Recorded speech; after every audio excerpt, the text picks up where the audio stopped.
Every headline becomes a battleground. And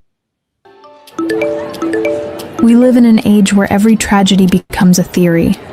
Every headline becomes a battleground, and every victim becomes content. It took me about a year with Sandy Hook to come to grips with the fact that the whole thing was fake.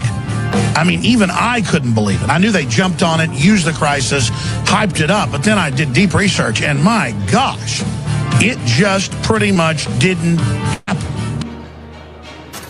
Conspiracy ideation isn't just fringe anymore. It's monetized. It's algorithm boosted. It's packaged with dramatic music and sold as just asking questions. The more outrageous the claim, the more clicks it earns.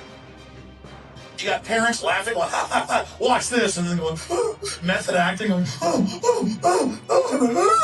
child laughing. I mean, it's just ridiculous. No matter what you do, they're never going to believe. They say, show us the death certificates. Oh, that's a forgery. Show us the pictures. Oh, that's a forgery. Show us proof that your kid ever existed. Oh, you just made that up. And you can't win. Conspiracy narratives don't just distort facts. They create harassment campaigns. They fuel threats. They turn private citizens into villains in a crowdsourced drama. You really have you have a crucifix? How are you gonna have a crucifix if you're going to hell? How are you gonna have a crucifix if you're going to hell?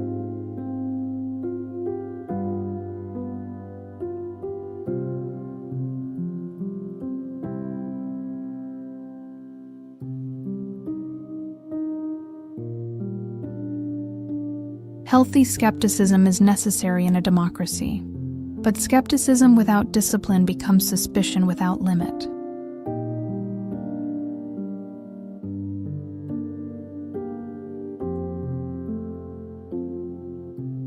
Knowing my school,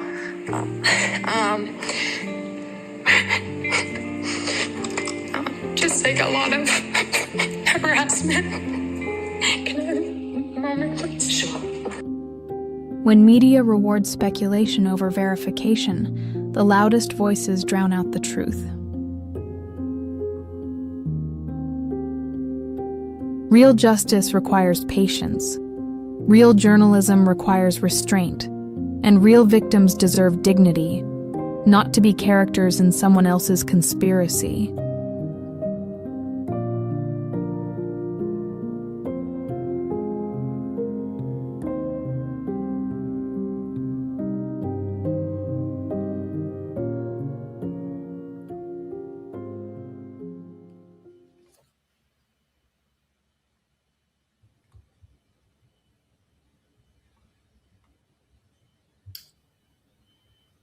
Hey guys. Hey. Hello. Hello. I think we're missing. How are you guys? We are missing someone. Did we lose her? We are. We've had a casualty already. Yeah. Where'd she go? There she is. There she is. Here's Queen Kate. I'm back. Sorry. I don't know what happened. So is this the best day ever? I mean, it's a long time coming, isn't it?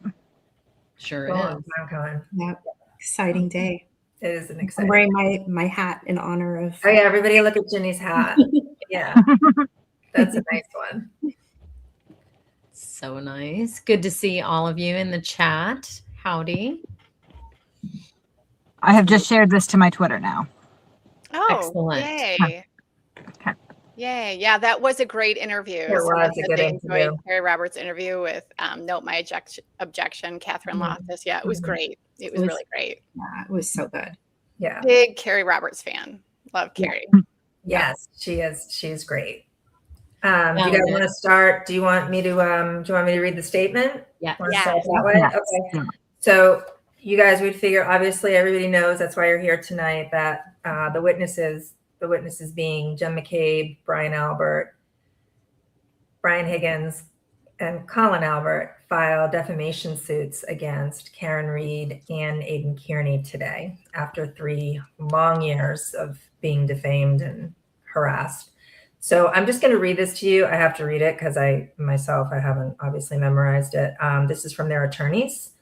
One of their attorneys being Chris Maddie, who you all know from the Sandy Hook. He took down Alex Jones. And also Hinckley and Allen, who have been their attorneys ongoing in their other ridiculous lawsuit from Karen Read. And that Jim Tuxbury, he is just amazing. So the statement the lawyers put out today, the witnesses filed defamation action against Karen Read and blogger Aidan Kearney. 4 witnesses who testified publicly concerning the circumstances surrounding the death of slain Boston police officer John O'Keefe today file a civil lawsuit alleging that Karen Read and blogger Aidan Turtleboy Kearney orchestrated a sweeping, years-long campaign to falsely implicate them in Mr. O'Keefe's death in order to help Read avoid responsibility for causing Mr. O'Keefe's death herself.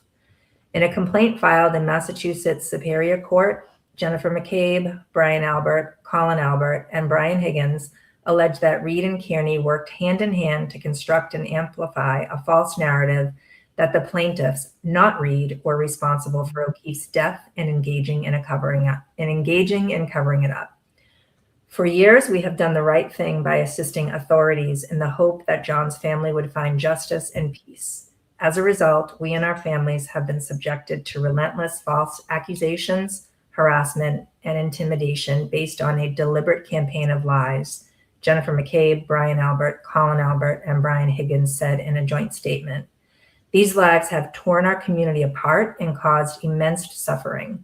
We are bringing this lawsuit to hold the defendants accountable for what they have done to us, the O'Keefe family, and our community.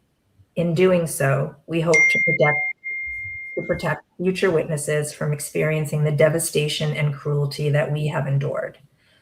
Our clients testified bravely and publicly because it was the right thing to do. When witnesses are abused and defamed simply for doing their civic duty, their lives are shattered and our entire justice system is put at risk. This lawsuit seeks to right these wrongs, said Chris Maddie, partner at Koskoff & Beater and co-counsel for the plaintiffs. The complaint describes how the plaintiffs were thrust into the public spotlight as targets of hostility, facing harassment at their homes, workplaces, and even their children's events. The complaint alleges that the campaign led to relentless online abuse and in-person confrontations, forcing some to uproot their daily lives for safety, while Kearney allegedly continued to reap significant profits from the platforms he used to spread these lies. Our client stayed silent for years in the face of physical confrontation, harassment, and a barrage of verbal attacks. We're proud to continue representing these witnesses in this new action and assist their mission to reclaim their reputation, said Jim Tuxbury, partner at Hinckley, Allen, and Snyder, and co-counsel for the defendants. So this is a really important part, guys. The plaintiff's investigation is ongoing, and any other third parties engaged in defamatory conduct may be subject to future lawsuit. The lawsuit brings claims including defamation, civil conspiracy, and intentional infliction of emotional distress, among others. The plaintiffs are represented by the law firms of Hinckley, Allen, and Snyder, and Koskoff, and Beater. And then the end is just about them, which I basically already told you guys at the beginning. And you guys can look more at that if you want to learn about Hinckley and Allen and Koskoff. So what do you guys think about that? Amazing. Yeah, I mean, we've been waiting for this day for a long time. I think it's finally like the universe is writing itself. Yes. Because what's gone on here should have never happened. So, yeah, it feels like a step in the right direction. And I really hope that all these people, I think someone had commented about, the witnesses have a Timu lawyer. I would suggest You're lying. Stop. Yeah. No, they didn't. No, if they really didn't. think that, They did. Yeah. I would suggest you look this lawyer up because whatever Aidan Kearney is going to tell you is a lie. These lawyers make Yannetti and Jackson look like bumbling fools. So, well, that's not that hard, Julie. Well, Yeah, but I'm just saying, like, this is big time. Like, So they said that the Sandy Hook lawyer who won the $1.4 billion judgment against Alex Jones is a Timu lawyer. yeah, It's the largest defamation judgment in U.S. In history. American history. Right. Okay. yeah. And he's representing these people. And do you really think he's going to take a case he doesn't believe in? Mm-hmm. Absolutely not. I don't think so. I don't think that guy has to work. No. No, he doesn't. certainly You're right, doesn't. Lydia. Does not have to work. So Yeah. today is a day of reckoning. It's we're not going to be at the end for a while, but Right. yeah, reality is going to hit real hard for some people. It was interesting this morning that Carrie noted, before anybody knew about this, that Carrie noted in that interview that the harassment is still going on every day. Every day. Every day. Around in stores. Every They're single being day. photographed. Yep. It just has never ended for them. No.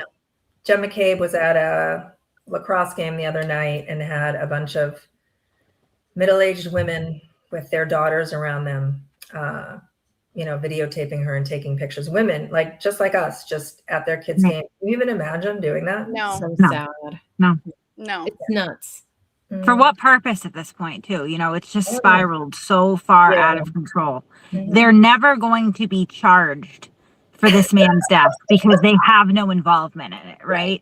It doesn't matter how many pictures anyone takes, how many times they see them at Stop and Shop, how many times they scream at them. The reality is not going to change. Yeah. Right. Did you see what one of Aidan's lawyers said? I don't know if it was Whiskey Tim. It was Whiskey Tim. Yeah, it was Whiskey Tim. Tim. Yeah. So does anybody have that? What he said? Ridiculous. Why would you say I that? don't have it, but I can paraphrase it. And essentially what he said was that truth is an absolute defense, which everybody says when they're sued. And that essentially the witnesses have invited Mr. Kearney to prosecute them through civil court. Oh, Yeah. And so For he's the gonna murder talk of John about- O'Keefe. Right. Right. Right. Murder of And John. so if you guys haven't figured it out yet, there was no investigative journalism going on. It was all just Karen feeding him things Right. that were lies and him printing them. Yes. So he's not Scooby-Doo. It's not going to Well, happen. hold on. I know that the preeminent law enforcement agency in this country, the federal government, looked into this and found no Nothing. evidence of any wrongdoing whatsoever. But they are not a 5'4" jerk-off goblin. Okay, so maybe he'll get it done. Maybe he'll do what the FBI, the state, what everybody couldn't do, and make these innocent people into murderers. The Yeah. man that Maybe can't he'll do it. Yeah. Yeah. This guy With who Whiskey is- Tim, how can he go wrong? Yeah. After we saw them Monday, and that display Right. Monday, this guy that that's seriously a huge part. got a dumpster You fire of just saw life. that. Yeah. It was a disaster. It was was Unbelievable. But here's the thing, after reading all of these messages, what you realize very quickly is Aidan Kearney did not believe a lot of this stuff that Karen told him. So it's not like this is his life's passion. He didn't believe it. So How But mad he do you- believes in his how mad- ability to profit from it, mad, and that's Kate? about it. Kate, how mad do you think Karen is that he changed his profile picture to I her? know. I'm sure she's not thrilled because at some point, to save her own skin, she's going to need to try to sever herself from his behavior as much as she can, right? Because right now, from everything that I've seen, she was heavily involved, right? But I can be fair and concede that I don't know that she micromanaged every single little act of evil that he did. But if she doesn't try to sever herself now from this, right, and distance herself, then she runs the risk of being liable for it all. Mm-hmm. And people interpreted that as, I saw some of his followers who were like, oh, the band's getting back together. I didn't see that profile pic that way. I saw that as kind of a shot at Karen, but I don't know. I don't even maybe think I'm it's a shot. I think it was just desperation. Yeah, me too. He needs to raise money, and Karen Read is the moneymaker, not him, right? Yeah. So he's But they're- taking advantage of this opportunity where they were sued together and are co-defendants to essentially grift off her name, which I'm sure is also going to make her rage shit, honestly, because now they both have to defend this lawsuit. Where's the money going to go? Yeah. I mean, this morning was pretty funny with the cars in the window. Yes. What was that? So he doesn't have curtains, and he was doing his bus stop live and getting super paranoid that two women were driving to the end of his street, driving back. It looked like one of them took a photograph. He was identifying the car. He was asking for help running the plates. He was trying to put his picture on Grok to see if Grok could improve the plates. Welcome to Jen McCabe's world. What exactly? Yes, exactly. He was talking a lot about how invasive and uncomfortable and weird it was, but then he would stop himself and go, but it's not illegal. Exactly. And one of his helpful followers put a comment up that said that until his blinds get there, he can use a paint roller and Elmer's glue to frost his front windows so that whoever is taking photographs of him can't see him, and then they can just peel the glue off when he gets his blinds. So he was probably gluing his windows today. That's a horrible like that's not a good idea. No. No. It's a turtle rider idea. So. I know. I just wanted to throw that out there for anyone who is like, that's not a good idea. Yeah, Don't glue your windows. Don't pin that idea on Pinterest, please. Right. Don't. He's stapling cardboard to his walls, so he probably was putting glue on his windows. I mean, come on. Like, they make acoustic material. He stapled cardboard to his walls? Putting cardboard on. I don't know. Maybe he duct taped it, but it keeps falling down. For the sound. Oh my God. The echo, I guess. I don't know. How does this mean? I've never seen an adult with less life skills. No. Ever. Me neither. Same. My God. Yeah. And he's a homeowner. Can you even imagine all the stuff you have to do when you own a house? He's not going to make it. Well, he was a homeowner previously with his wife. I don't know how that was broken down. She probably did it all. Yeah. He had his wife's income. That's the thing, right? Is that now he has to fight this lawsuit. He's bought this house on his followers' dime. I don't know how he's going to pay for all of this. Yeah. It makes me very happy. I mean, he's already in prison. He doesn't know it. Yeah. Yeah. Mm-hmm. And it's a long process. Let's say he has a large pile of cash sitting around just aching to get into Tim Bridle's bank account. It's not going to last that long. Oh my God. I can't even imagine Tim in court on something like this. He's going to sound like a clown. Like, it's oh so my God. embarrassing. They cannot be his lawyers for this. I mean, I will die. They cannot. I don't think they will be. I really don't. But it'll be fun if they are. No, I won't. I pray to God. I secretly hope that's who his lawyer is. Yeah. Right. Me too. Imagine them going against. I can't believe someone called them a TMU lawyer. I don't even know what to say. Well, I mean, these. You know what I've realized is these people just don't live in reality. Yeah. They are.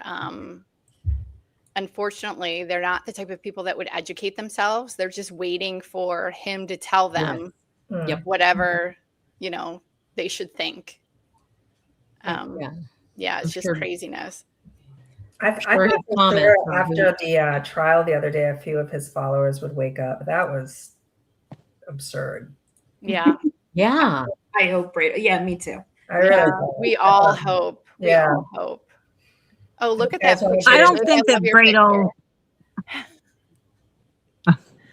I don't think Bradle can be his lawyer for this. I just don't, because he's not a civil attorney. I don't know what Bettero's background is. Regardless, I mean, too many of their messages are already out. There are probably more floating around, for starters. Which, like an idiot, he validated those. He sure did again. So he actually confirmed that those are messages between him and he is so dumb. Like, how can you be that dumb? I hope Linda Baden-Kenny is his lawyer for this. Oh, that'll be great. Oh my God. Can you imagine? Well, do we think that she'll live that long? So It's how a many, question. like, he's got court with Meredith, obviously He's that's got court with ongoing. Meredith. He's got this. He's got Yeah. his criminal charges. He's got his criminal charges in New Jersey. Like, how is Correct. he going to juggle all of You're these right. things? Same thing with Karen. How is she going to juggle all these cases? She's got the wrongful death case. She's got the case that she filed, which was very ill-advised. And now she's got a defamation case. How are these people going to juggle all of these legal battles? There's no It's way. their full-time job, so Yeah. this is all they I do. know there's no way. All they do is they get involved in court matters and go to court 24/7. Yeah. And it is Karen's purpose. So she said this she did was her say purpose. that. Yeah, she So- said that. Yeah. Yeah, we've Wow. got that. So fun Carrie, stuff. Should we get into the filing? Yes. Well, I should we think watch should. that video first? Oh, Yeah. Yeah. Okay. We have like 2 videos of. Okay. Let me find. I uploaded one, and then one I need to. Jones penetrated American society with this lie in a way that they can't escape from. And how did he do it? By telling his audience over and over and over again that they should investigate it, and praising them when they take action, including 2 weeks ago. Alex Jones went on the barbed wire and everybody else came in after him, right to Waterbury, Connecticut. And he commended them. This isn't bravado. This is America. This is Texas. This is freedom. This is Christianity. This is resistance. My forebears fought tyranny and were incredible people, and I will live up to their measure. And you will as well.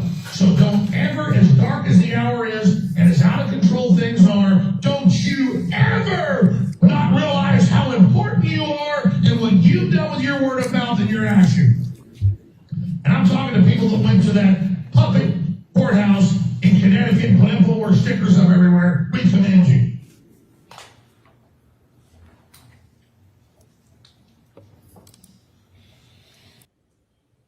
So that's the Timu lawyer. Yeah, apparently. Mhm. Yeah. And Wow, let's just that sure sounded let- familiar. let's just acknowledge something too. Alex Jones probably had definitely back then way more followers Yeah. than Turtle Boy. All right. And I he mean, still so much lost monumentally. Yep.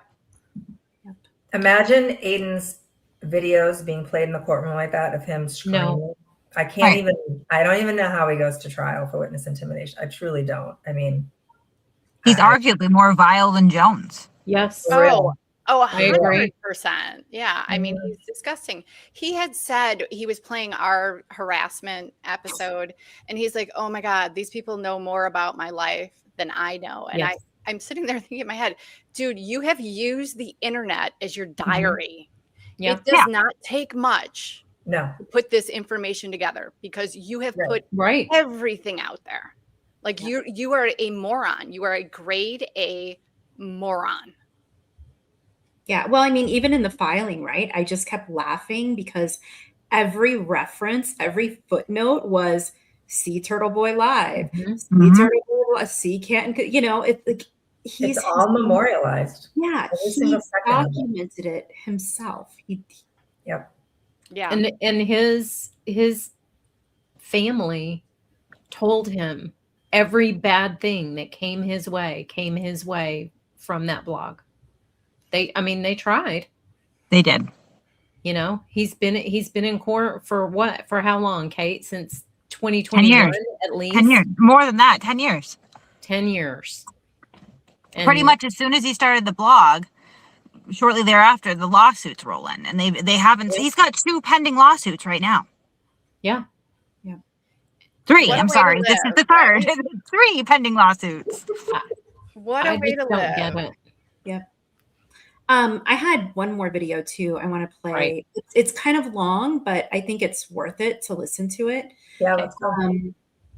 Yeah, same from the same Timu attorney. But I'm putting it like on like 1.25 speed to see if that'll help. Okay. But hold on one second. I've got to share my screen. You guys keep talking while I get my screen shared. So is that I don't even know. It's not a verdict, but for his Meredith and Aidan, is that supposed to come tomorrow? I think tomorrow. Yeah. Yeah, Should tomorrow. be tomorrow. That'll be real interesting. Okay. All right. I've got it. Great. Give me 1 second. Hello, everyone. Welcome back. Our next speaker is Chris Maddie. His talk is titled Anatomy of a Lie, the $1.4 billion defamation case against Alex Jones. Although around the IRP, we've been calling it defamation cases we love. So Chris is going to be joining us by Zoom, and let me tell you a little bit about him. Chris is an attorney with Koskoff, and Beater, and he's dedicated his law practice to protecting individuals and the public from corporate and institutional abuse. Previously, he served as an assistant U.S. attorney in the U.S. Department of Justice. In the past decade, Chris has handled some of the country's highest profile cases. He's currently representing the Sandy Hook families against right-wing internet personality Alex Jones, who's claimed that the Sandy Hook shooting didn't happen and that the surviving family members were actors. The case brought international attention to the abuse the family suffered and the corrosive threat of social media-fueled disinformation. The trial resulted in a $1.4 billion verdict against Jones and InfoWars, which is the largest defamation verdict in American history. Chris, over to you. Okay, thank you. Hi, everybody. Just give me a nod, actually, if everybody can hear me and see me. You got me? Okay. Well, first of all, it's really wonderful to be here. I'm so grateful to be here virtually. I want to say that I was desperate to come out to the Bay Area to join you in person. I spent a couple years after college in the East Bay organizing healthcare workers for SEIU, so I really wanted to come back. I just finished a trial earlier this week, and life conspired against me to prevent me from joining you in person, but I'm so grateful to be participating. So I thought what I would do is start by laying out in very briefly how this case came to us and kind of how we ended up with the verdict that we did and the significance that I see in this verdict and also the recent settlement between Dominion and Fox News and the upcoming trial involving Smartmatic and Fox News. So we represented the Sandy Hook families in connection with a lawsuit initially against Remington, the firearms manufacturer. And as that litigation went on, the family started talking to us about something we knew nothing about and had never heard of, which was that they were and had been really since the time of the shooting been experiencing harassing and threatening behavior on a near daily basis, behavior that had started online, that had migrated offline, and that was some of the most horrific and disgusting stuff that you can imagine. And they had, many of them, identified Alex Jones as the person they thought was the real progenitor of this lie, that they were actors, that they hadn't lost their children or their loved ones at Sandy Hook, and that they were part of a plot instigated by the government to strip Americans of gun rights. And so we started looking at it, and we dug up as much old video as we could find. I didn't really know who Alex Jones was. I kind of thought of him as a clownish character. I had no idea what his reach was, and that's something that we learned, and I want to talk with you a little bit about. We ended up bringing the case in 2018 against Alex Jones on behalf of 8 families who lost loved ones and a first responder to the school that morning, and went to trial last year on a defamation case against Alex Jones and also an intentional infliction of emotional distress claim against Alex Jones and InfoWars. And the heart of the case was really what by that time had become a 10-year campaign led by Alex Jones against these families. And that campaign, we proved, had resulted in catastrophic damages to the families. And I want to take you back for a moment to the day of the shooting and emphasize that within hours of the shooting, Alex Jones was on his show claiming that the shooting was likely staged. The next night, Robbie Parker, the father of Emily Parker, who was murdered at Sandy Hook, gave a statement outside his church. He was expecting to see one reporter from his home state of Utah and instead walked out to a throng of media.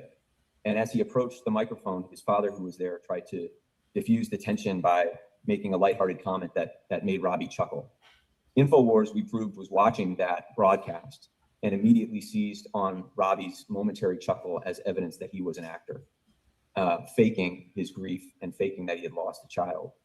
InfoWars, from that day through the end of January, repeatedly showed that clip and called Robbie and the others actors. And this was really the first time that we were aware of, and I think the first time that had ever occurred, that conspiracy theorists who often gathered around mass shootings had accused victims themselves of being involved. So Alex Jones had a history of calling 9/11, kind of instigated by the government.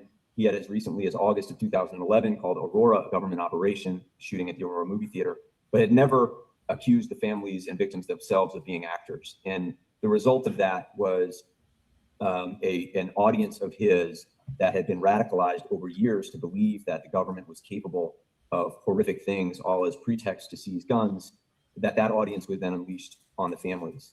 And so the evidence that we presented at trial was really that Alex Jones had instigated this lie, and that the families, some of whom were living on the run, some of whom were sleeping with weapons by the bedside out of fear of being attacked in their own homes.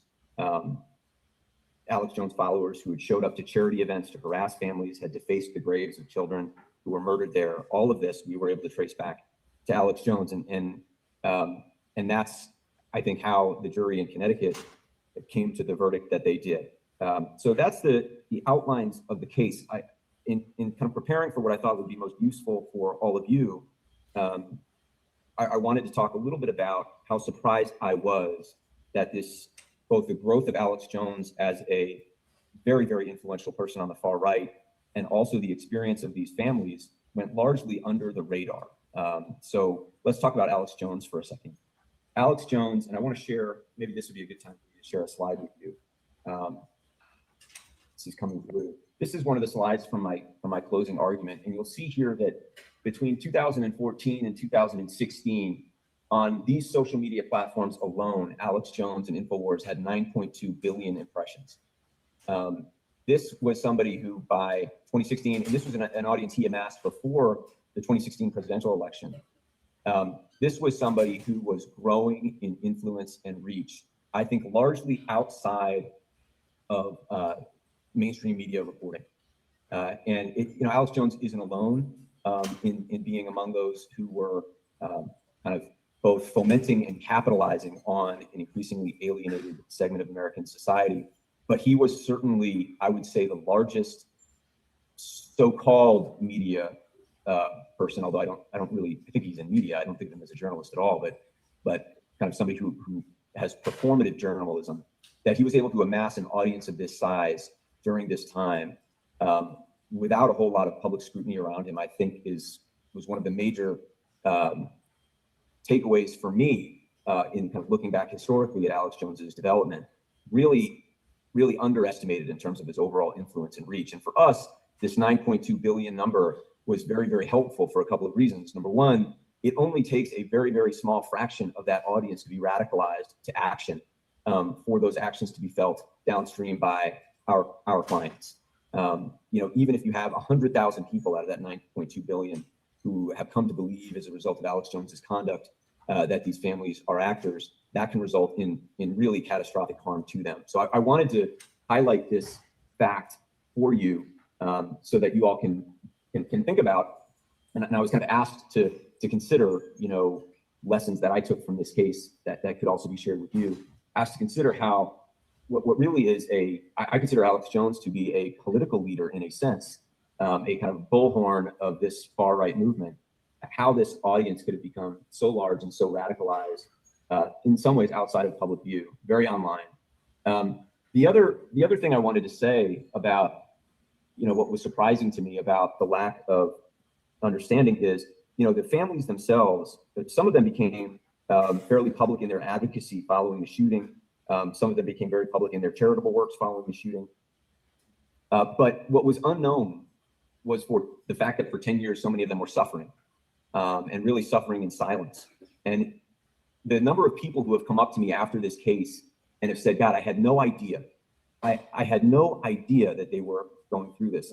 Obviously, the worst thing that could ever befall somebody is losing a child, but the fact that they were dealing with harassment, threats, fear, having to protect their surviving children from this over the course of years was something that people were totally unaware of. And I'll confess, I wasn't aware of it too until they shared it with us. And this is, again, I think something that is worth considering, how that story went untold. And I would often talk to the families that we represent about this, and some of them, because they become public in certain ways, have relationships with journalists and reporters. But this part of the story, this this fact that they were really kind of re-victimized over and over again really wasn't told until our trial. And so I wanted to just share that observation with you, as you're thinking about your own work. And then the last thing I wanted to discuss in this lightning, you guys call this a lightning talk, right? This is a lightning talk. It's hard to boil down, like 4 years of litigation, really like 4 years of my life in 15 minutes. But I did want to talk about where we are in, defamation, First Amendment litigation. So all of you know that, our society is kind of at a very, very, I think, dangerous time where the threat of misinformation and disinformation is more serious, I think, than we've ever seen it, largely because of the speed at which it can spread over social media. By the way, I should just tell me, give me a nod if I'm going over here, because I can see you, but I can't see anybody else. Am I good? 2 minutes? Okay. The courts are, one place where this fight is being joined. I consider our case to be a landmark case at a point in time when, I think our society is trying to come up with ways to combat the threat of disinformation, which is very, very tough for us to get our hands around. Our hope is that this verdict will serve as a deterrent and will change some incentives, particularly within the far right media ecosystem, which is largely online. I do expect that you're going to see more cases like this brought against, outfits that are even less well-known than InfoWars. You have podcasters that are gaining influence, that kind of traffic and disinformation. And so I think you're going to continue to see defamation as a tool to combat that. The very, very large cases against Fox News are also, I think, very significant in this way. But my own view is that unless we find ways to kind of manage and regulate social media and the ways in which I think the social media platforms bear quite a bit of responsibility for, it's fueling the 9.2 billion impressions that Alex Jones had over this time. We're going to really be just putting our kind of fingers in the wall, so to speak, without finding a way to make sure that social media platforms have their own incentives for combating the type of spread that we saw in this case.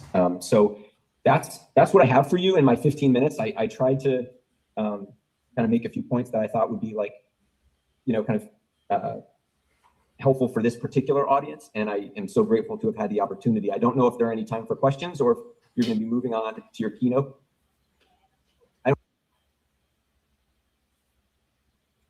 Wow. So I think I just want to say one thing really quickly. I don't think butt dials and dog bites are gonna go with this guy. So yeah. No, I mean, and he said some things, the performative journalism, which he doesn't consider journalism, and that's very true. It's not journalism. It's not true journalism. Yeah. He mentioned the social media. So get ready. Yeah, Hank has some competition now because I think he's become my new favorite. Yeah, great. Yeah. It's funny that he said even less well-known people. And I was like, exactly. Yeah. That fits, I mean, he's just, he's like a Hank, right? If Hank did this case in civil, criminal's not the same. I don't think a lot of these people understand that. Jackson and Yannetti aren't going to be running around with their, top hats in the civil case. No, and she doesn't have those same protections that she had in criminal, right? So she had a lot of leeway there. True. And they took full advantage, and they crossed those boundaries because you shouldn't see a third party defense go outside the courtroom, but that's what they did. They all did it, all of them. Right. They accused people extrajudiciously. They accused people on the courthouse steps. She's not going to have that in civil. Aidan's not going to have that in civil. This is a whole new ball game.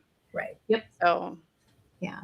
Should I read? So Truth was kind enough to text me. I guess Karen has, since we started this live, she's issued her statement. Should I read that?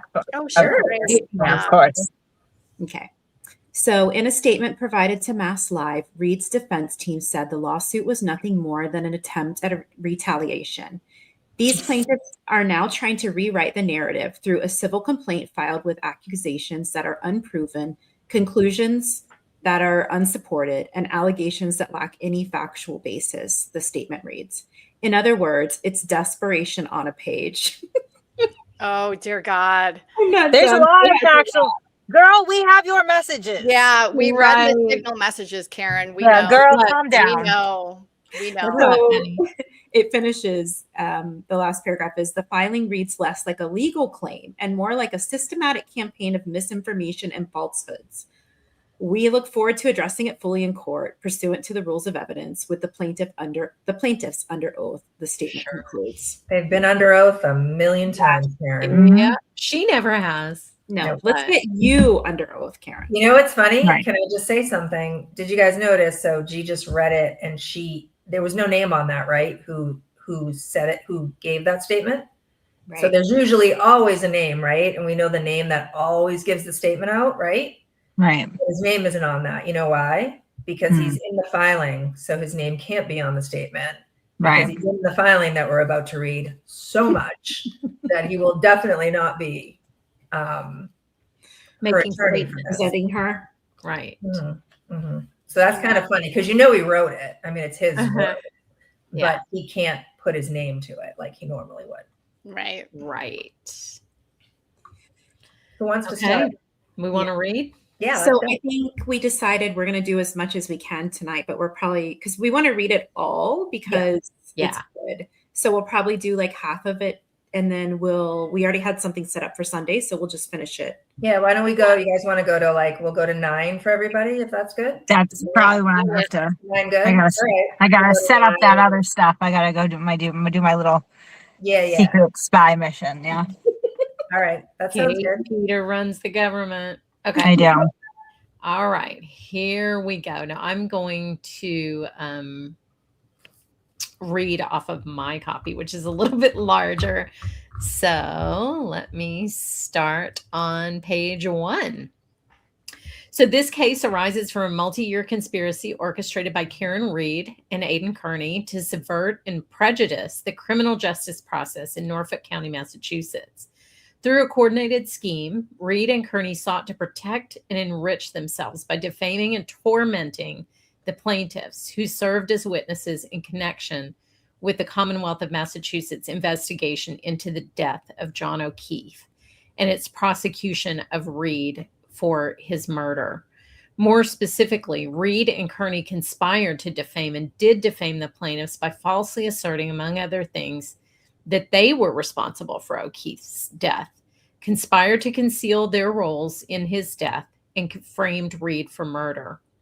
The plaintiffs are now and always have been entirely innocent of any involvement in O'Keefe's tragic death. Read and Kearney's calculated operation to assassinate the character and reputation of the plaintiffs has caused incredible harm, subjecting them to a daily tidal wave of hatred, harassment, and intimidation. So I'll pause here. I highlighted a couple things. They make a very strong point throughout this filing about the profit goal. And so I just wanted to highlight that they come right out of the gate stating that the purpose of this was not just to protect Karen Read from, accountability for her crime, but it was to enrich themselves, and both of them.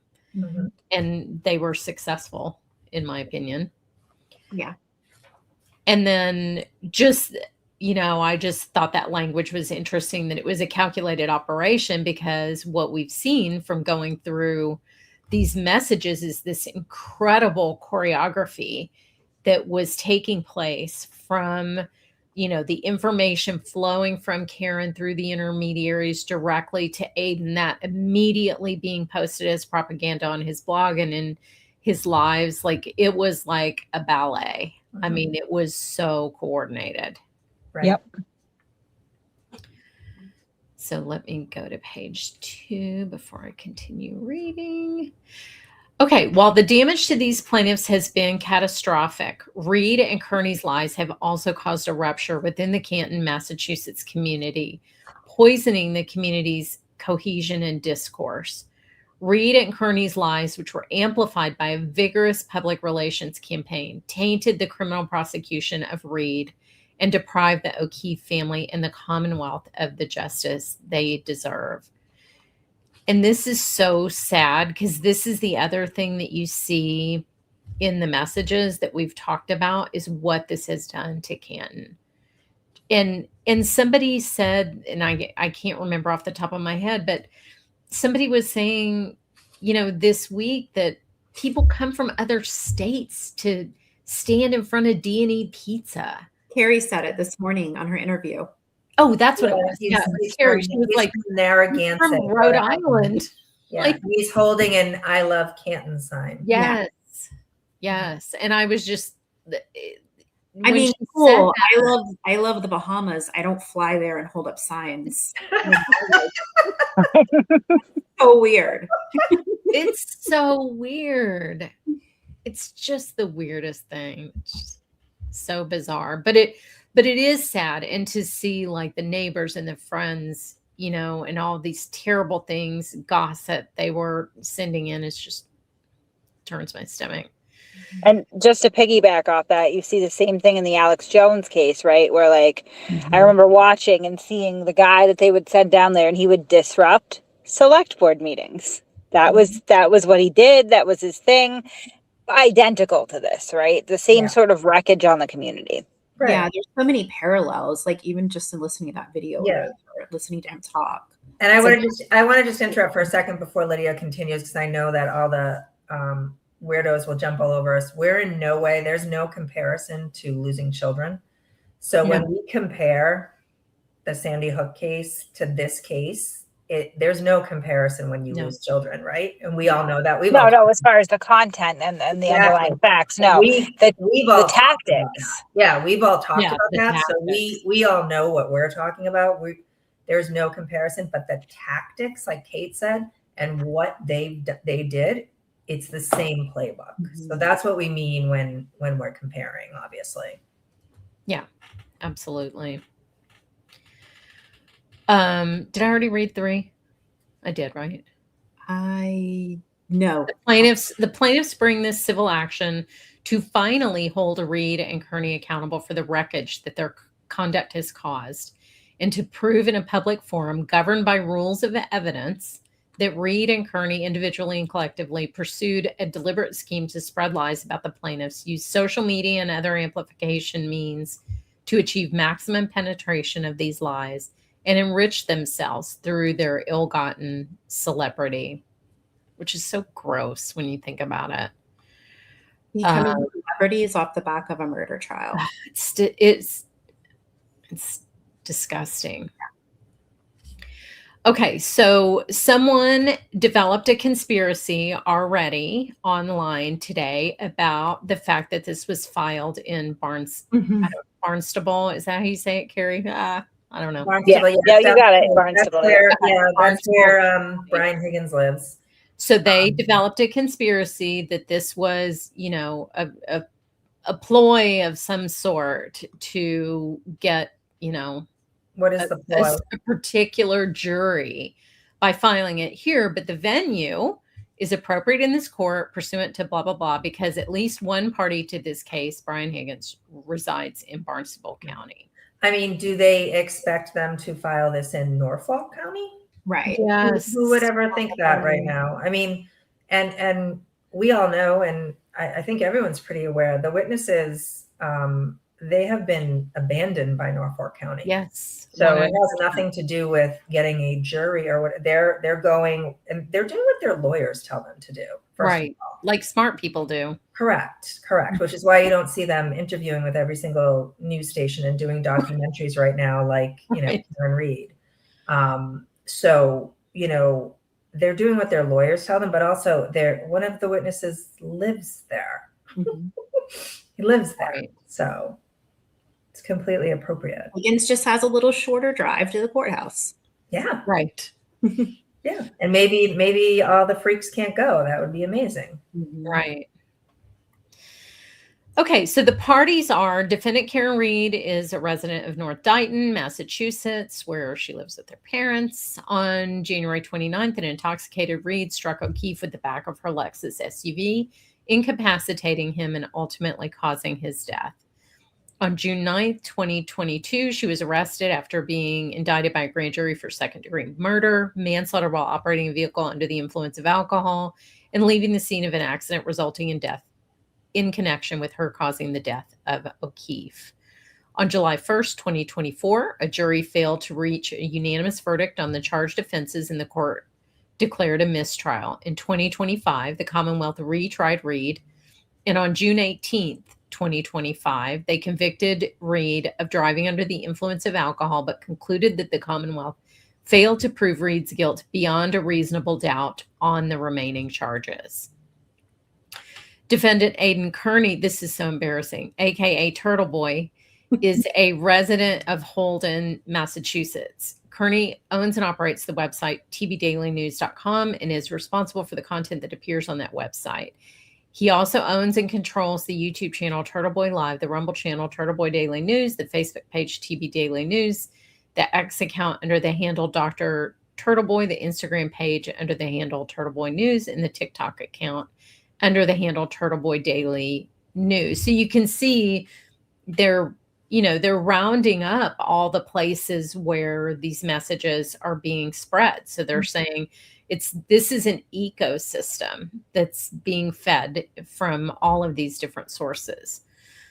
Kearney, sorry. I was just going to say, if I had to guess, we're going to get a number of impressions on each of them, like we saw earlier. Absolutely. Kearney monetizes the content he publishes on these various platforms and outlets by selling merchandise and advertising and asking for donations to his Cash App account at $Uncle Turtle Boy. So again, this is the emphasis on the fact that this is a commercial operation. Mm-hmm. And it was from the beginning for both of them. In 2023, a grand jury indicted Kearney on witness intimidation charges related to his conduct toward the plaintiffs. The grand jury accused Kearney of harassing the plaintiffs, charged him with 8 counts of witness intimidation, 5 counts of picketing a witness, and 3 counts of conspiracy to intimidate a witness. Plaintiff Jennifer McCabe is a resident of Canton, Massachusetts. She testified publicly and under oath at the trial and retrial of Read. She also voluntarily testified as a witness before state and federal grand juries. So then they list Brian, Colin Albert, Brian Higgins, and then they identify who John O'Keefe, the non-party Alan Jackson, and the non-party David Yannetti are. So this is what Carrie was talking about. I think you got to go to the next page. Oh, sorry. There you go. Yeah, do you see that, everyone? Did you see who's named? Mm-hmm. I do. Yeah. What does that mean, Carrie? And can we just say, we read what Karen said, we read what Aidan said. Judge Cannoni said there was barely enough information for her to use a third party with Brian. Mm-hmm. And Colin, she completely said, right. There's nothing there. Right. So, I think that they're continuing to do this for their fans. Yeah, 100%. It's not gonna stand up in a court of law. No. Like you can see, they're just all they scream, right, is Brian Albert didn't wake up. There were butt dials. Yep. There was a dog. Like I don't even know if people that think she did it understand how absurd this is going to be in a civil case. Like they have no evidence against these people. Right. All the evidence leads to Karen Read. Yes. 100%. It all leads to Karen Read. I don't care what the jury verdict was. It all leads to Karen Read, and any normal person knows that. Yes. I had someone tell me on very hard to fight. Mm-hmm. I had someone tell me on Twitter today that what was suspicious is the fact that people grew up in Canton and stayed there. Stop it. I am not kidding you. That is Okay. very suspicious. That's very suspicious that you would grow up in a nice community and you would want to raise a family there. That is Shocking. They're the weirdest people ever. They are so weird. Well, let me tell you about where I grew up. But it's very normal if you grow up in a middle class or upper middle class area to be like, I'd like to raise my family here. That's a very normal thing. So I don't know what these people are, where they came from, but that is incredibly normal. Yeah, I mean, they're gonna have to lock me up. I live in my hometown. I live in the town I grew up in. Me too. Lock her up. Yeah, it's Yeah, well, I mean, we're watching you, Jenny. We're watching you. Yeah. You're rightfully so. Okay. Factual background as opposed to conspiratorial fiction. On January 29th, 2022, in the middle of a snowstorm, Read struck O'Keefe with the back of her Lexus SUV while she was driving drunk, leaving him to die in freezing temperatures on the front lawn of 34 Fairview Road in Canton, Massachusetts. Read repeatedly told first responders on the scene, "I hit him, I hit him, I hit him," and made other incriminating statements, including telling police that she did not see O'Keefe enter 34 Fairview Road on January 29, 2022. An investigation into O'Keefe's death resulted in the arrest, indictment, and prosecution of Read for his murder. Jackson and Yannetti, the non-parties, represented Read in connection with the Commonwealth's prosecution. Shortly after her arrest, and consistent with her several admissions of liability, Read's counsel Yannetti told the court that O'Keefe's death was an accident by calling the charges a tremendous reach and explaining that Read had no criminal intent. So what did Read not have a criminal intent in? Drunk driving, Lydia. A dog? Yeah. A dog eating him? She had no criminal intent in someone beating him up. She had no criminal intent? Or was it maybe backing up at 24 miles an hour? She had in a rage. Yeah. Drunk. Yep. In January 2022, Kearney's occupation was that of an aspiring internet personality with a limited reach in the greater Boston area. Agreed. Julie has carried this flag for many years. Yes, I have. He primarily commented on sports and other media reports. Kearney's objective was to attract attention to himself in order to build a brand and monetize his audience. To do so, Kearney routinely engaged in provocation and courted controversy. While he described himself at times as a, in quotes, journalist. In fact, Kearney has no journalistic training, editorial standards, or oversight, and I would argue he has no major awards. None. He has no real awards at all. Right. None. The launch of the defamation campaign, despite her several admissions of liability, so they keep saying this, right? Because it's important. It wasn't a single admission of liability. She talks about her culpability actually quite a bit. Mm-hmm. By the time she was indicted and arrested on murder and related charges in June of 2022, Read had set in motion a defamation campaign to falsely blame others for O'Keefe's death to escape responsibility for her own culpability. Prior to her arraignment, Read falsely denied responsibility for O'Keefe's death and, contrary to her prior admissions, falsely stated to law enforcement officers that she was not responsible for O'Keefe's death.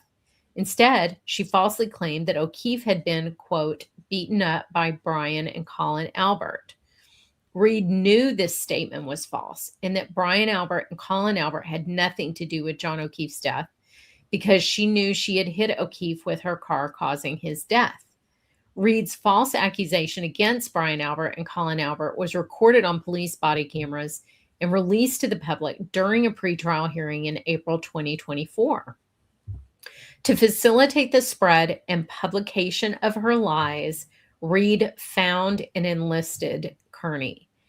And then in the footnotes, it says, this complaint does not include each and every example of Read and Kearney's defamatory statements and conduct, Upon conclusion of discovery, the plaintiffs will identify all defamatory statements to be presented at trial, at which point it will be 2,500 pages. Yeah, I was about to say that is an undertaking. Can you even imagine how long that would be?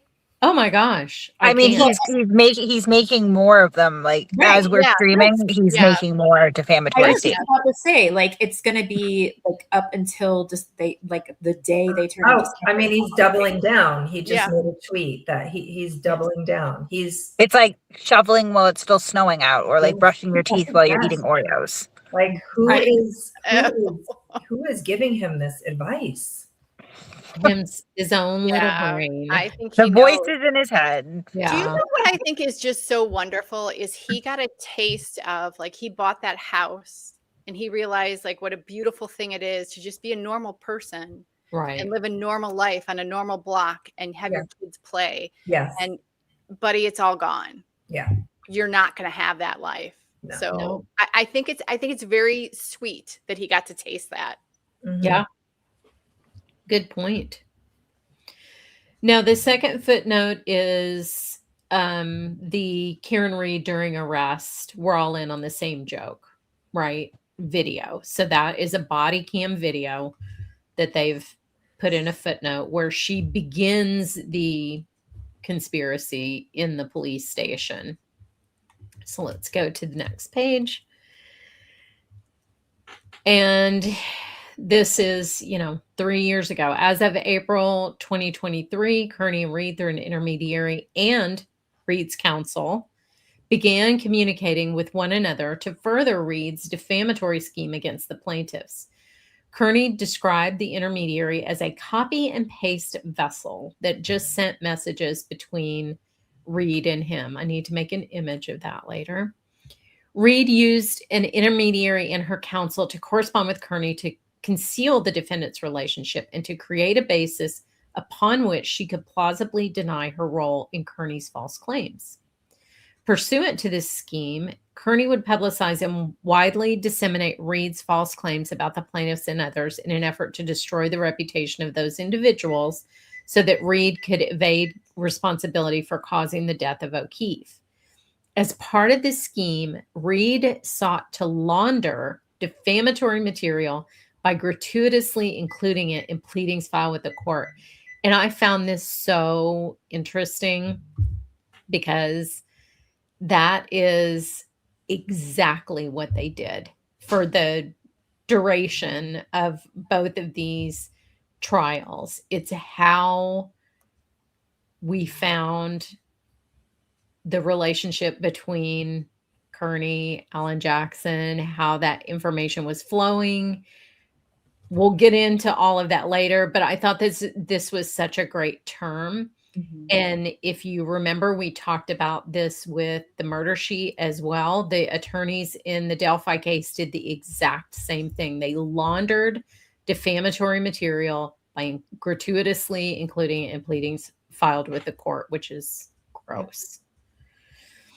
For example, on April 12, 2023, Read, through her counsel, filed a discovery motion for the second time to obtain Brian Albert's phone, in which she falsely stated that Brian Albert and Colin Albert were responsible for O'Keefe's death and that McCabe was the mastermind who covered it up.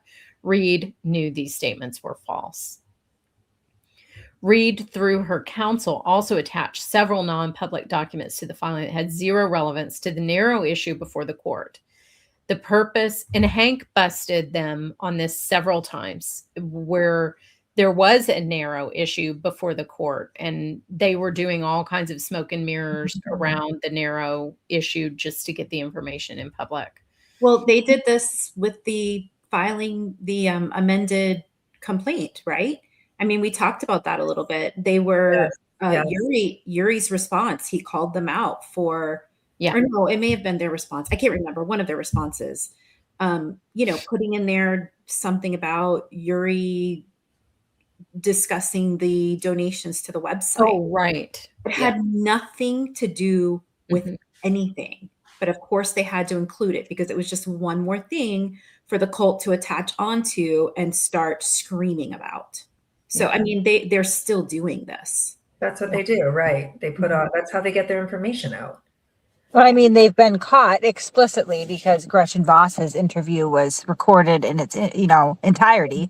And so they have Alan Jackson proposing this scheme to Gretchen and Gretchen turning it down, right? But that he was very explicit and, well, we will put this in a court filing next week so you can write about it. And she, of course, was like, no, that's not proper. But I mean, good luck getting, again, she's calling these falsehoods. Every single point that they're making is backed up by the most concrete evidence, their own words, their own messages, their own emails. Yeah. Well, that's, not to rewind, but I'm going to for a second because I didn't even think of it until I was just sitting here. Her statement is even just so defamatory and so ridiculous, saying that the witnesses are trying to change the narrative. What narrative? Your narrative? Mm-hmm. She's talking about her bullshit story. Like, what are you talking? There is no narrative. What? Like, the only narrative is the evidence that was in trial, which only points to you. I mean, I understand you got off, but to say that they're trying to change the narrative now, like, whose narrative? Her Yeah, there's only one narrative. Yeah. Yeah, it's ridiculous. It's crazy. absolutely ridiculous. Yeah. Sick. The purpose, in part, of those extraneous non-public documents was to convey them surreptitiously, not so surreptitiously now, to Kearney, who would then amplify the public dissemination of the defamatory material, all in furtherance of the defendant's defamation scheme. For example, Read attached an unredacted copy of the Canton Police Department's incident report that listed the private addresses, cell phone numbers, and social security numbers of, inter alia, the plaintiffs. Read made this filing in direct violation of the Massachusetts Supreme Judicial Court Rule 124 and did so for the purpose of giving information to Kearney so that he would further disseminate Read's false claims. But I want to go back to a footnote from an interesting person. Andrea Burkhart, Karen Read Trial, Journalism and Revolution, a conversation with Dr. Turtleboy Aidan Kearney, YouTube. And then there is a video link, which you can go watch. She is a kind of notorious bad faith actor in the true crime space. So I just wanted to call that out. So they're establishing the reason that they did this. Like, why would you need the phone numbers and addresses? Why would you need that to be in a public court filing? Oh, I don't know. Maybe for a rolling rally, maybe so that Turtleboy could call these people live on his show, perhaps. After this filing, Read through intermediary. What? Do you have something to say, Kate? I think I probably shouldn't actually, some of the results of that. Because some really bad things happened to some people because of that, because it included social security numbers too. Yeah. Yes. Yep. And it included autopsy photos. So that's not in this filing, but it included autopsy photos. And there is something, there is a message in Aidan's extraction that I will probably put out either tonight or tomorrow morning about those photos. And you guys are going to be shocked at what he did with them. Yeah. I don't think we will be, Jewel. I was even shocked when I read that message. Maybe then. At what he did with those autopsy photos. It's disgusting. It's sick. Okay. If Julie's shocked, that's we're true. all going to die. That's true. Yeah, and I hope his wife sees it. Oh boy. Oh my gosh. Okay. Now I'm nervous. Yeah. Okay. After this filing, Read, through her intermediary, forwarded her April 12th filing, which we have seen, to Kearney for the purpose of Kearney publishing and widely disseminating her false statements.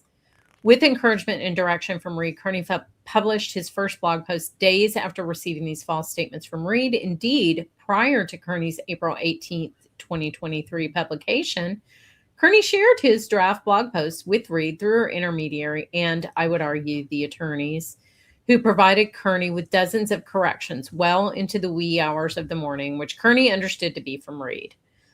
After Kearney received and adopted these corrections, Read, through her intermediary, texted Kearney, "Amazeballs sauce, and thank you so much." So this is the night of the first blog post on the 18th, and they're working back and forth, and you'll see all of that. Then on April 18th, 2023, the defendant's defamation campaign went public when Kearney published the first 2 parts of the Canton cover-up series. In part 1, Kearney stated that Jennifer McCabe did not kill John O'Keefe since she's not physically capable of that. And this becomes important later because later he will accuse her of the murder. Brian Albert, Colin Albert, and the dog were more than capable of that. And Colin Albert had the motive, which is so ridiculous. McCabe was just the quarterback of the cover-up. He also explained that Jennifer McCabe would never have been able to cover up this murder without the assistance of law enforcement. Kearney admitted he made these statements based on beliefs relayed to him by his sources. Quote, although not identified at the time, these sources were Read and her legal team. So then it details in the footnotes, it details the why you can't file personally identifying information without redactions. And then it also notes that the series that he started on this case is up to 545 points of 545 parts. And then it links to the very first blog post. It's a lot of blogs. It's a lot of blogs. And remember, he was just like he did on the first day. We showed in our first Karen Read files that sometimes he was very manic about posting, and he would post twice in one day. If Karen was sending him lots and lots of information, then he would post, and then he'd get more information, and then he'd post again in the same day. So there were many days where there were 2 blog posts. Yeah, when we were putting together the show that we postponed, I was noticing that because I was pulling a lot of the screenshots over of the blogs. And yeah, there was like multiple days where, I mean, how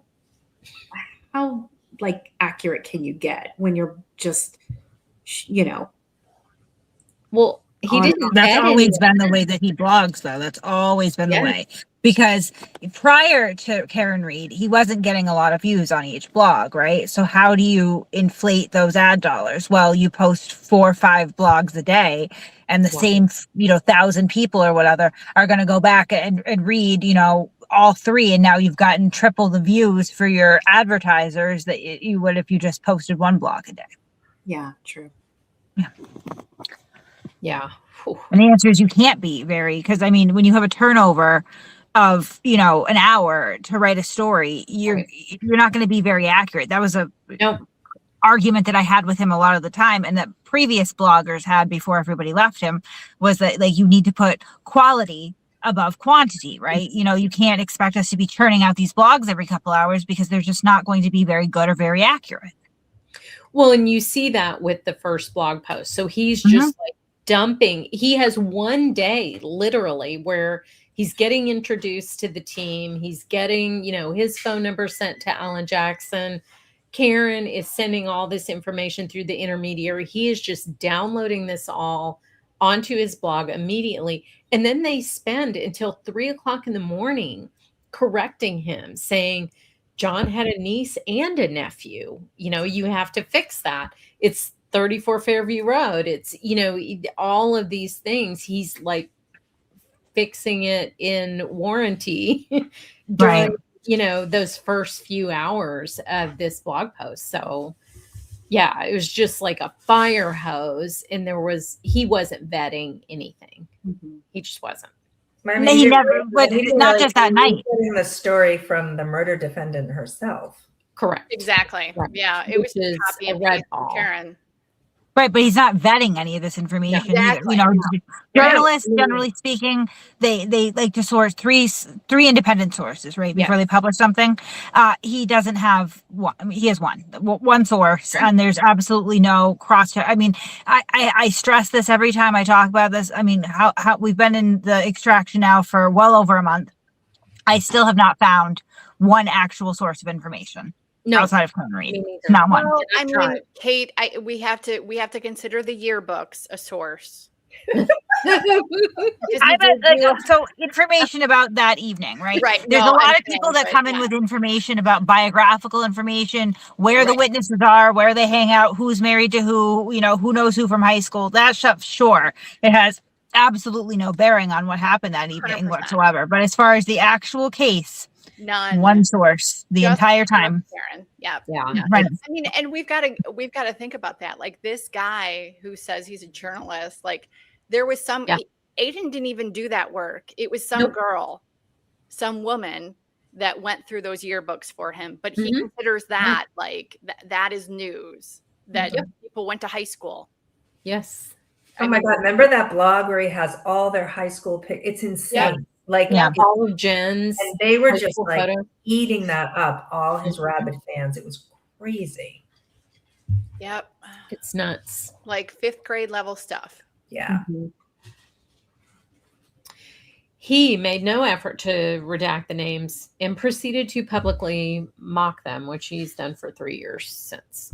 Kearney claimed that most people are shocked and outraged about the mountain of evidence indicating that O'Keefe was killed by fellow BPD Sergeant Brian Albert, his nephew Colin Albert, and possibly others. In reality, this blog post by Kearney, like numerous other defamatory statements that he made, was funneled by Read to her accomplice Kearney with knowledge that he would publish it. To Fox News, Kearney later explained that after he published the beginning of his Canton cover-up series, his blog exploded. His words. He had a record-setting audience with over 500,000 views. Elsewhere, Kearney explained that when he would first go live on his YouTube channel, he would usually have about 300 live viewers, but he had over 2,000 on the first night during his first live stream, the Canton cover-up. With this newly found audience, Kearney was now able to disseminate Read's false narrative to an even larger audience, as Read intended. Indeed, given the success of the first show at publishing and disseminating Read's false narrative to a wider audience, Read's intermediary told Kearney that Read's counsel, Jackson and Yannetti, wanted to speak directly with Kearney.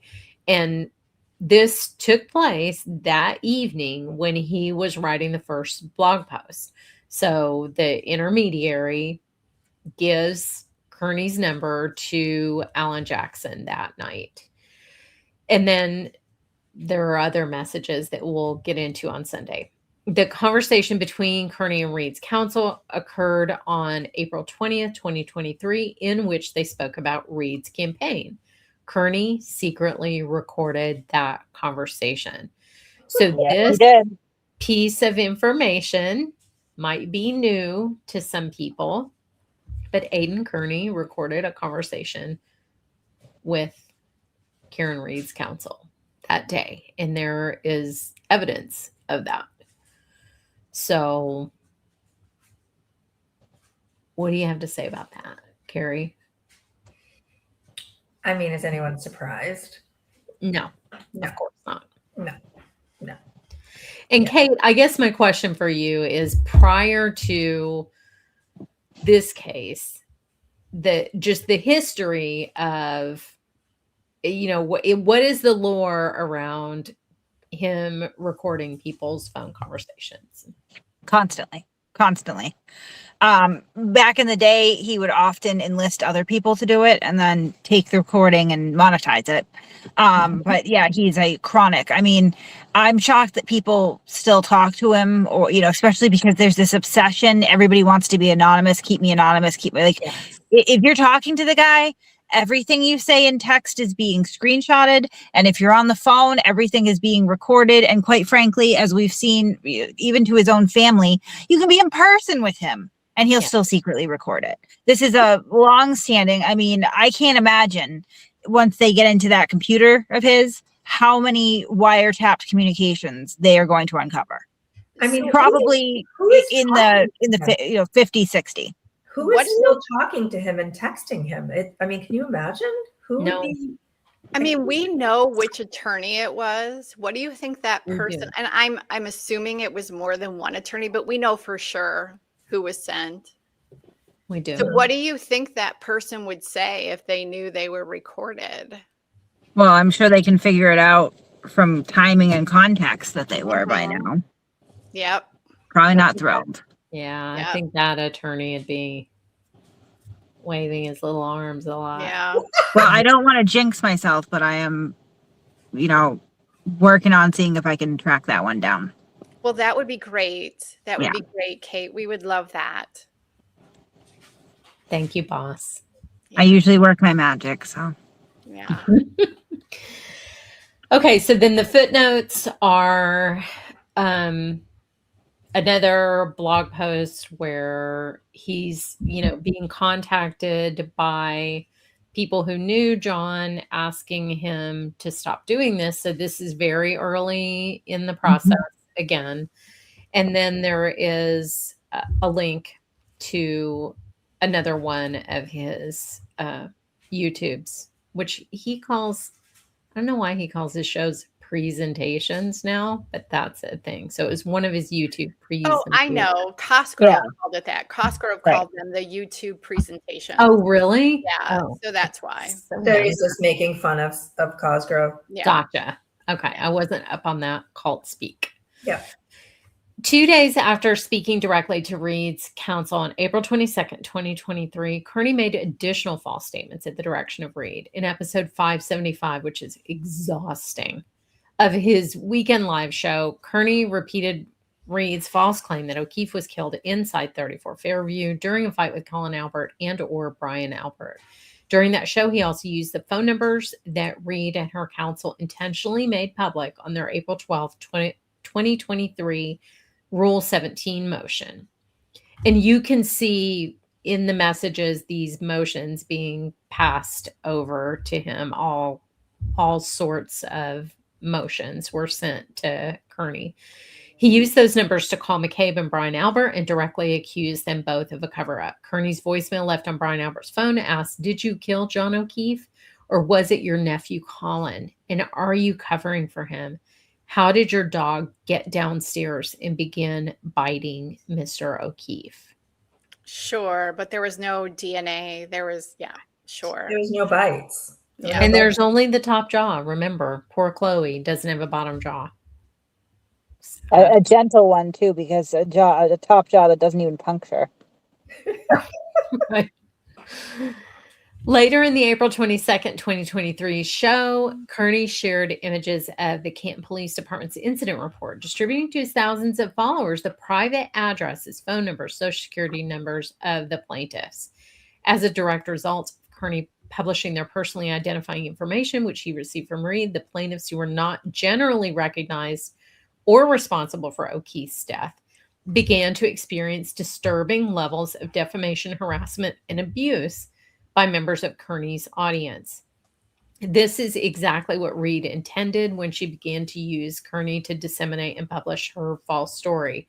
Indeed, minutes after Kearney's April 22nd, 2023 broadcast ended, Yannetti, who was watching the live broadcast, messaged Kearney congratulating him. "That was priceless, dude. Great fucking show. Really enjoyed the turtle reporting."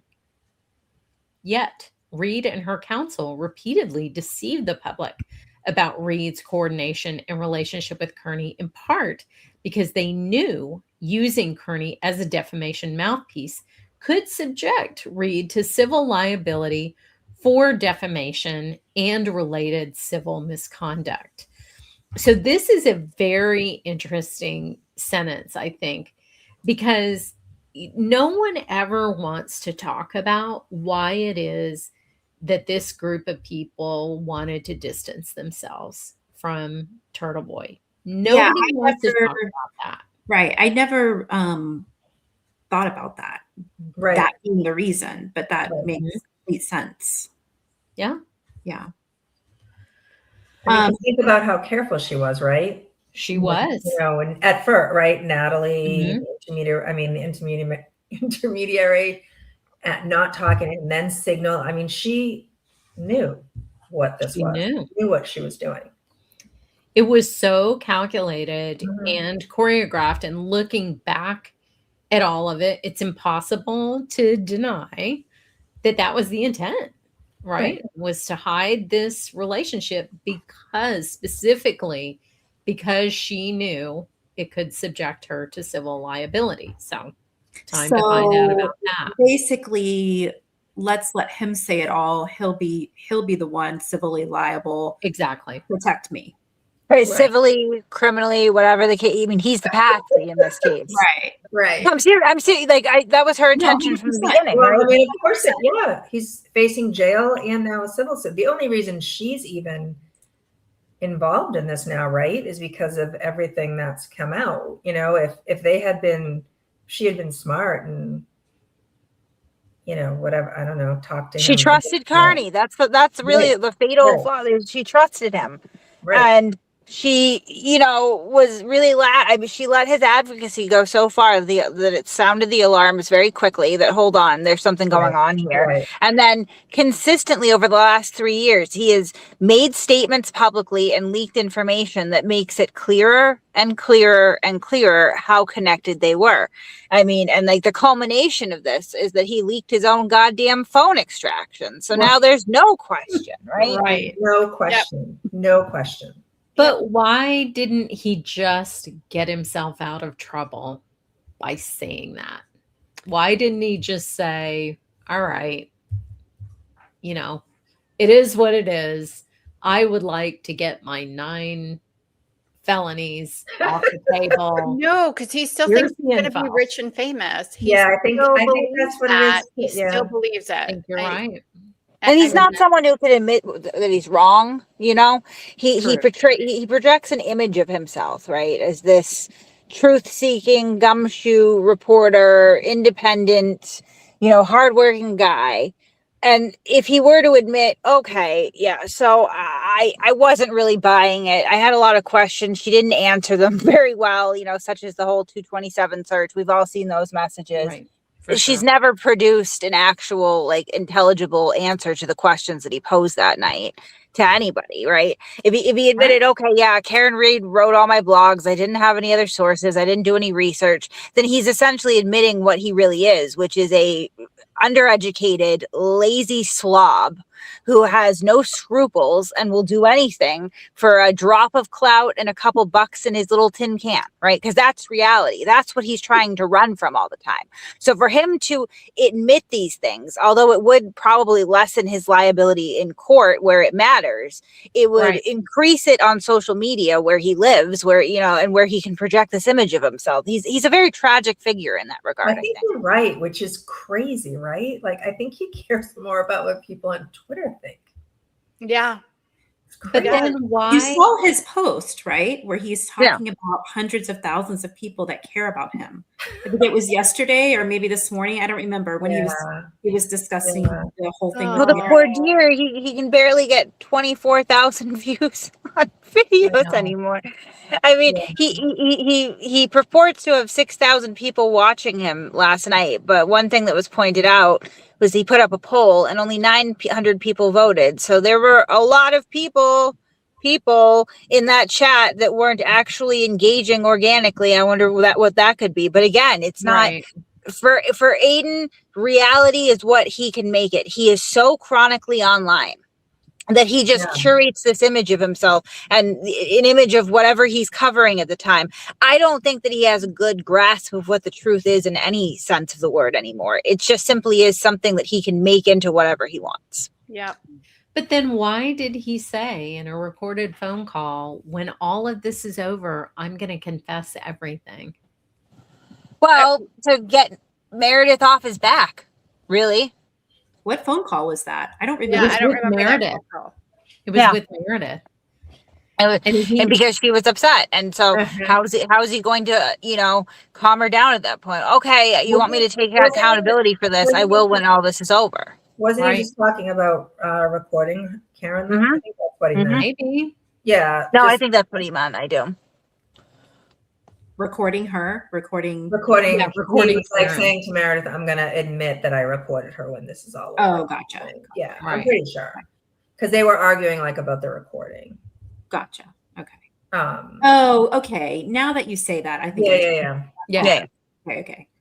Yeah, it was during Yeah, court date. I guess I never realized. I mean, I didn't obviously watch him until, I mean, now obviously I do for, you know, for the shows and stuff and whatever, but I just really never realized how much he really lives online. Like even on his shows, you know, like talking to his audience, like they're his friends, right? Like, like, you know, it's crazy. Like the most like literally, like he's just sitting there by himself, like they are his friends. Yeah, Right. He is online from the moment that he wakes up in the morning until 3-4 o'clock in the next morning, every day, all day, no respite, none.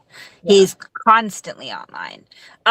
You know, you blink and you miss 45 things the guy has done because that's why we have to record everything, honestly, right? Because no human being could keep up with. I mean, he is terminally online. Yeah.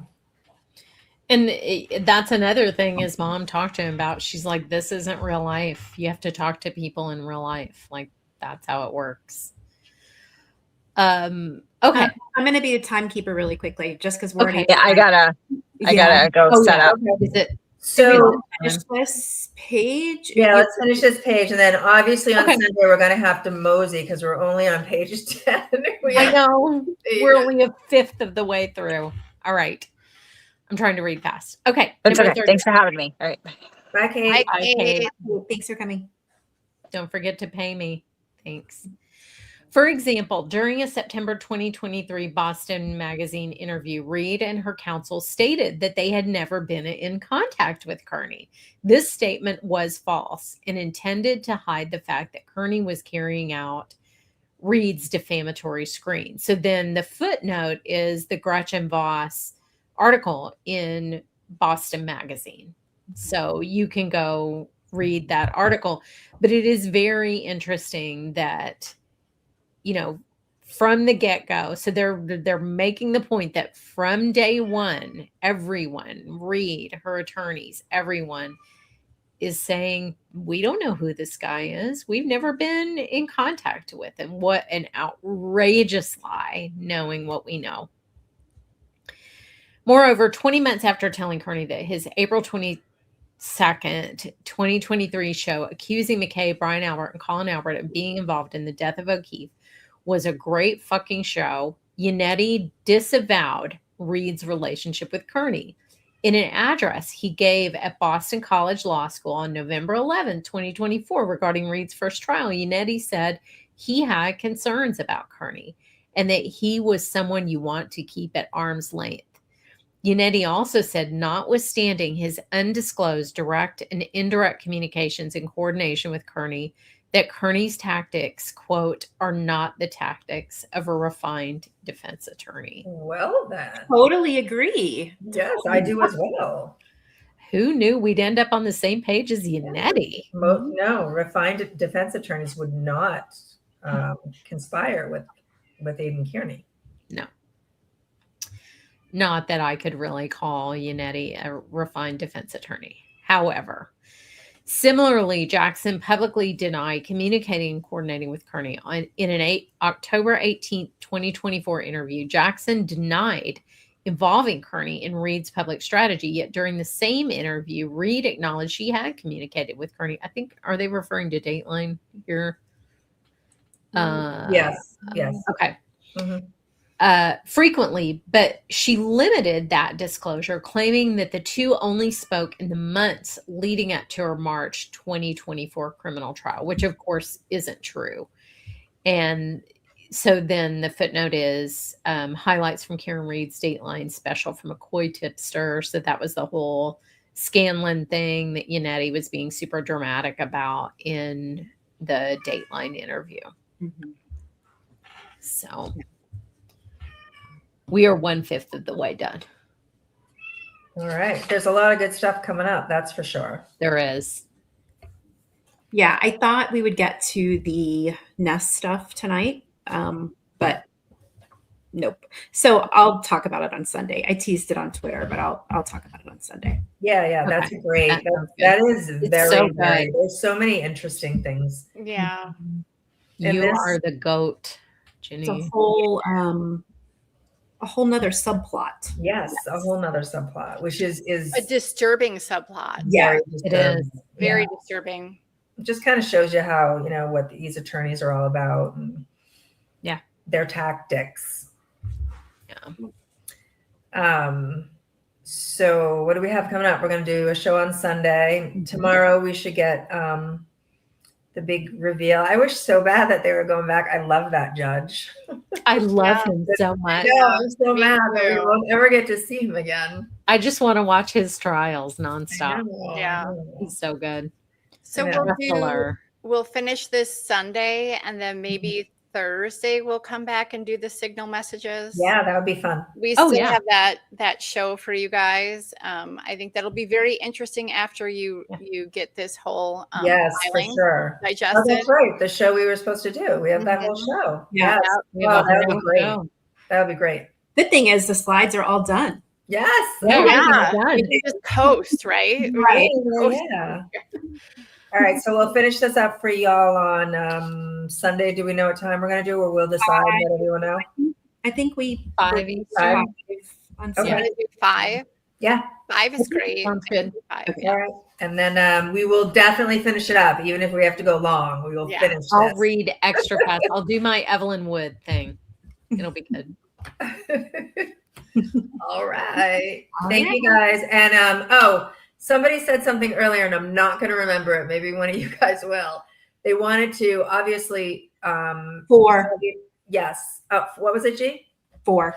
The number Okay, 4. You tell everyone because I have no idea. I just saw. Well, no. Go ahead. I just wanted to put 4 in your mind to remind you. Yes. Okay. So obviously the witnesses, Brian Higgins, Jem McCabe, Colin Albert, they're taking on another case. I mean, they still are having to defend themselves against Karen Read's absurd case, which, fingers crossed, their motion to dismiss will be granted.